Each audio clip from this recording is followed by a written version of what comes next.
DZRJ 810 AM, the voice of the Philippines, proudly presents Etc. Etc. Etc. with Nicole Jacinto. Explore the many sides of the Philippines, a touch of comedy, music, and provoking thoughts. And now, here's your host, Nicole Jacinto.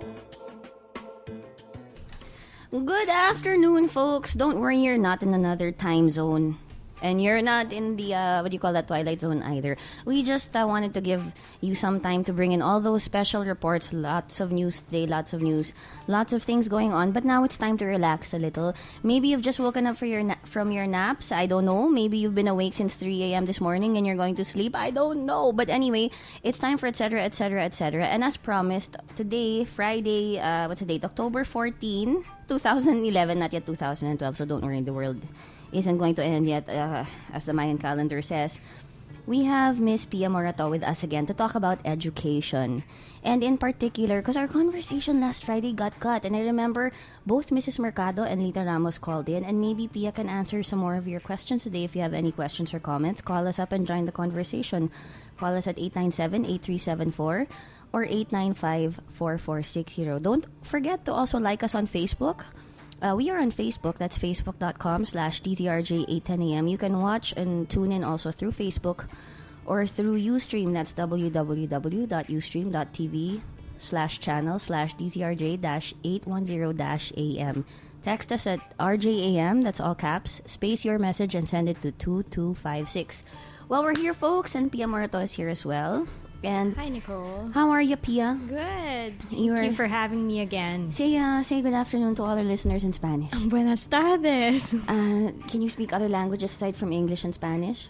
Tagalog. Of course. Maybe you can say magandang tanghali sa inyong lahat. Okay, how about any other, French? Whatever? No. But we should take it together, don't you think, one time? Yes. Let's try. French? I don't know if I'll pass, Me neither. I find it to But they say it's not so hard. It's there are words there that you will understand as well. I think it's me. It's just me. I mean, I have a couple of sisters who speak French. Mm-hmm. It's just that I find that I feel pretentious when I do their accent. Right. As So it's not you. Yeah, it's just not I got me. you. Mm-hmm. It's just not me, but I think I'd learn Italian more easily. Right. Okay. I'd actually like to learn German and Russian. That's hard. But it's not impossible. But I wouldn't, I wouldn't feel like I'm being fake. But if I try to speak, I don't know.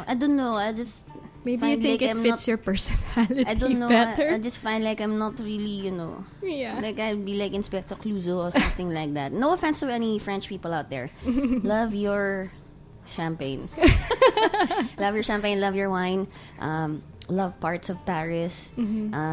Parts of your countryside, and love parts of the south of France, which is, of course, close to the north of Spain. Well, before we start our conversation about, just to give our listeners who may not remember everything we talked about last time, or who may not have been able to tune in last time, you're here to talk about the Spanish language initiative, which you began with the DepEd, and then Secretary Jesly Lapus, and there are about, I remember you said there are about 18 pilot schools that you We had. started with 15 pilots. 15, okay. And now there are more? Yes, there are 56 actually. 56, okay. 56. And then a lot of your teachers learn Spanish here from the Instituto de Cervantes. Right. And then they've also been able to go to Spain. And some of them have been granted grants, no? And they have been to Spain. In fact, they're listening today. Oh, they're listening today, okay. Right. Hello to all the DepEd teachers of Spanish and their students. Hola. I'm sorry we started a little bit late. That's okay. Okay, we had to bring you some news. But thank you for tuning in today.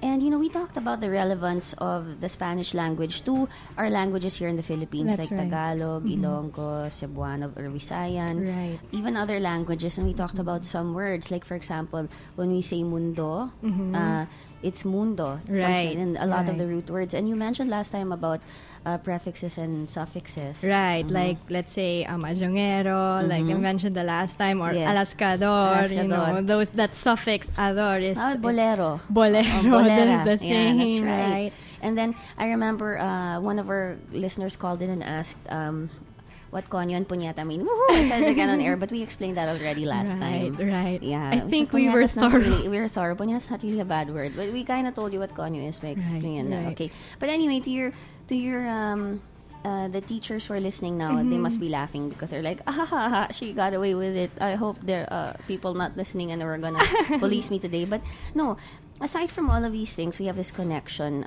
The Philippines has a connection with Spain, and some are not. Some people are not comfortable with that because they look at it as, having a colonial mentality because of the 400 years that we were a colony of Spain. But we have to admit that a lot of our roots lie in that. That's and correct. whether we realize it or not, a lot of our practices, a lot of us who are devoted to our religion, well, that's a connection to to our colonial past with Spain. Right. And it's in our language, and as you said, our national hero Jose Rizal wrote in Spanish, and if you want to understand him better, it would be a good idea. I think I said it would be a good idea to read it in. The reason I'm saying I said that because I don't want to put words in your mouth. I think I mentioned that it might be a good idea to read it in Spanish if you can learn it, because you get more of it. Because really, when it comes to translations, who's translating the book? That's what I think. That's right. I find that some translations are poor.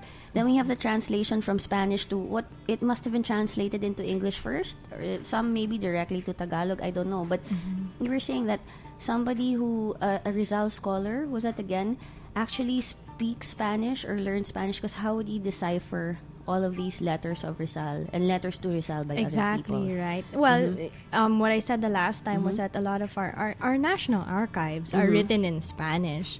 So, with that alone, that's history. Yes, to get a sense of our own history. Right. That would be like learning. I mean, if you were in let's say Rome and then you found documents that were in, well, I don't know if the Etruscans had writing actually, and they were there before the Romans, the Roman civilization or the Roman Empire was created. But of course, you'll learn some Latin, and like until today, the church, like a lot of priests and bishops and their scholars study Latin also, because that's where a lot of it originates. That's right.